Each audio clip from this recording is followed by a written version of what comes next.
Buenas, en este video voy a explicar lo que es la normalización de bases de datos. El proceso de normalización de bases de datos consiste en aplicar una serie de reglas a las relaciones obtenidas. Se trata de obtener la máxima independencia de datos y eliminar redundancias innecesarias. Las bases de datos relacionales se normalizan para evitar la redundancia de los datos, evitar problemas de actualización de los datos en las tablas y proteger la integridad de los datos. Las formas normales son reglas o criterios utilizados en el diseño de bases de datos relacionales para garantizar la integridad, la consistencia y la eficacia de la estructura de la base de datos. Una base de datos está en la forma normal n cuando todas sus tablas están en la forma normal n. Existen tres formas normales. Primera forma normal. Una tabla está en primera forma normal solo si la tabla contiene una clave primaria, la tabla no contiene atributos nulos, se eliminan los grupos repetitivos y una columna no puede tener múltiples valores. Los datos son atómicos. Si a cada valor de x le pertenece un valor de y, entonces a cada valor de y le pertenece un valor de x. Por ejemplo, tenemos la siguiente tabla. Si quisiéramos agregar otro teléfono a un cliente, deberíamos crear otra columna que se llame teléfono 2, pero eso nos limitaría a tener solo dos teléfonos. Además de que no sería correcto tener que agregar una columna para cada teléfono, porque además algunos clientes tendrán menos teléfonos que otros, y los campos quedarían nulos.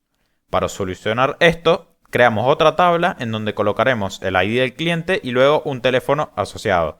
Esto nos permite asignar la cantidad de teléfonos que necesitemos a cada cliente. Segunda forma normal. Una relación está en segunda forma normal si está en primera forma normal y si los atributos que no forman parte de ninguna clave dependen de forma completa de la clave principal. Por ejemplo, tenemos la siguiente tabla donde el lugar de trabajo depende del empleado pero no de la habilidad. Y si quisiéramos cambiarlo, deberíamos hacerlo en todos los campos en los que aparece.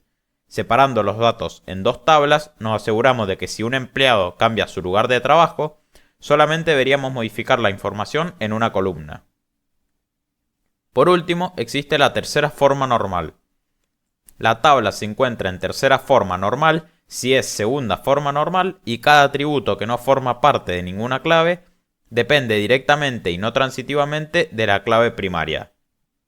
Por ejemplo, tenemos la siguiente tabla donde el campo de fecha de nacimiento del ganador solo depende del ganador y no de las otras columnas.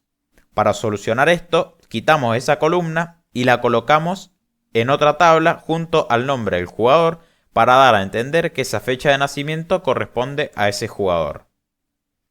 Ahora voy a proceder a mostrar el ejercicio del video pasado, pero normalizado.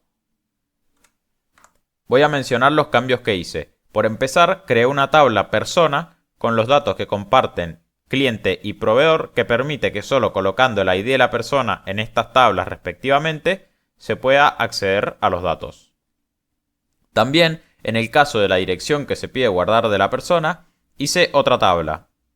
Esto para detallar mejor las direcciones y no escribir un simple texto en donde todas las direcciones podrían tener distinta cantidad de detalles.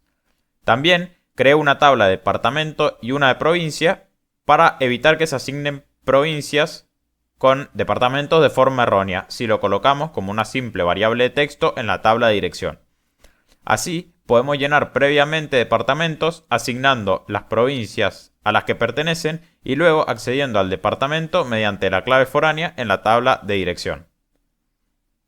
Por ejemplo, añadimos San Martín en departamento y Mendoza en provincia, por lo que colocando el ID correspondiente a Mendoza en la tabla de provincia, asignaríamos esa provincia a San Martín.